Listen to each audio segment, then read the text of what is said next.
హైదరాబాద్లో gun park దగ్గర ఈ జెన్జీ మూవ్మెంట్ అని చెప్పేసి ఒక కాక్రోచ్ జనతా పార్టీ నుంచి ప్రొటెస్ట్ జరుగుతుంది. నేను ఇప్పుడే అక్కడి నుంచి వచ్చిన. కానీ నిజంగా ఇది కాక్రోచ్ జనతా పార్టీ అనేది ఒక జెన్జీ మూవ్మెంట్ అని చెప్తున్నారు, కానీ జెన్జీ మూవ్మెంట్ లాగా అయితే కనిపించట్లేదు.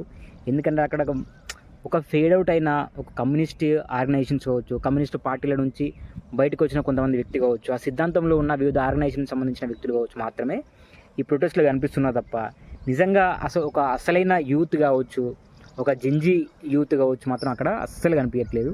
నిజంగా ఇది ఏ రకంగా జెన్జీ మూవ్మెంట్ అనేది నాకైతే అర్థమవుతలేదు. కానీ నాకు ఒక రెస్పెక్ట్ ఉంది జెన్జీస్ మీద. అంటే డిఫరెంట్గా థింక్ చేయడం కావచ్చు, ఒక అప్డేటెడ్ వెర్షన్లో ఉండడం కావచ్చు, ఇవన్నీ ఉంటాయి. అంటే మసకబారిన బూజు పట్టిన ఒక పాత సిద్ధాంతాలకు సంబంధించిన వ్యక్తులను తీసుకొచ్చి అక్కడ మాట్లాడించడము, నిజంగా ఇది ఏ రకంగా జెన్జీ మూవ్మెంట్ అవుతుందో నాకైతే అర్థం కావట్లేదు. నిజంగా ఇది ఏమాత్రం అయితే వర్కౌట్ కాదని అయితే అనిపిస్తుంది. ఎవరైతే ఈ జెన్జీ మూవ్మెంట్ ఏదో వర్కౌట్ అవుతుందని చెప్పేసి అనిపిస్తున్న వాళ్ళైతే దీన్ని మానుకోండి. నిజంగా ఇది జెన్జీ మూవ్మెంట్ కాదు, ఇది వర్కౌట్ కాదు.